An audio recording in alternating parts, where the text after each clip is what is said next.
Türkmenistanyň Mary vilayetinde polisiýanyň ilata gözegçiligi ýene-de güýçlendirildi.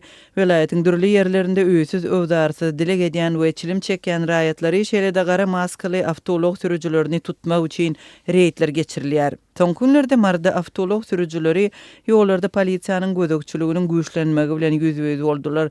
Bu separ yerli polisiýa sürüjiniň gözündäki maskanyň reňki bilen gyzyklanýar. Ak ýa-da açyk gök medisina maskalaryndan başgasy şol sanda gara reňkdäki maskalar şeýle hem matadan dikilen maskalar gadagan edilýär. Maskanyň reňkine bolan talap tügür sürýänlere de degişlidir. Bu arada 13-nji dekabrda Azatlyk radiosynyň Marydaky habarçylary gurrun berdiler. Düzgün bozanlar ilkinji gedek duýduruş alýarlar. Ikinji we soňky gedeklerinde olaryň tutsak ediljekdigi duýdurulýar. Şol wagtyň özünde de Marynyň ýaşaýjylary bu talap barada diňe polisiýa tarapyndan tutulan wagtynda bilip galýarlar. Bu düzgün barada köpçülige resmi taýdan habar berilmedi. Üstesine polisiýa bu buyruk barada ilaty dilden habarlaýar. Şu günler Maryda maskasynyň reňki sebäpli tutulan awtolog sürüjilerinden başga da polisiýa tarapyndan öýsüz adamlar dilekçilik edýänler, serhoş we çilim çekýän adamlar tutulýar. Olar köpçülikleýin owa hojalygy işlerine uğradylýar.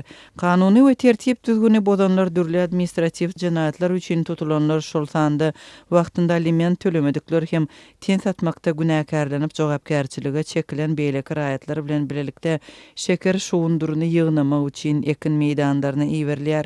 Azatlyk bilen adynyň efirde agdalmazlygy şert bilen söhbetdeş bolan polisiýa işgärleri, yerli häkimetleriň tutsaklary, pul jerimetiniň ýerine owa hojalygy işlerine iş güýji hökmünde ulanmagy makul bilýänligini aýtdy. Tutulanlaryň köpüsinde jerime tölemek üçin madde serişdesi ýok. Azatlyň habarçylary odalky ýyllarda Mary vilayetinde şuwundur ýygnamak işlerine alkogolizmden hem neşekeşlikden ejir çekýän we ýörite keselhanalarda saklanýan raýatlaryň gatnaşdyrylandygyny belledi. Emma olaryň sözlerine görä neşekeşleriň hem arakkorlaryň arasynda gaçyp gutulýanlaryň köpölmegi sebäpli şu ýollara işe çekmek gadagan edilipdir.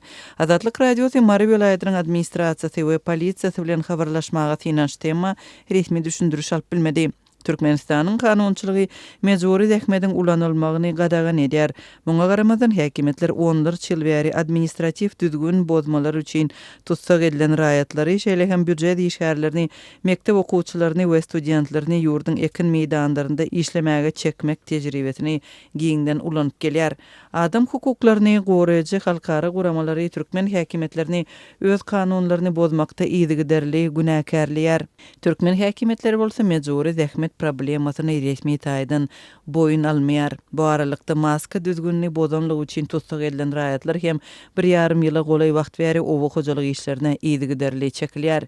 Türkmenistanda ilatdan hökmany maska dakynmak talaby 2020-nji ýylyň iýul aýynda bütün dünýä saglyk guramasynyň koronavirus boýunça missiýasynyň sapary wagtynda girdilipdi.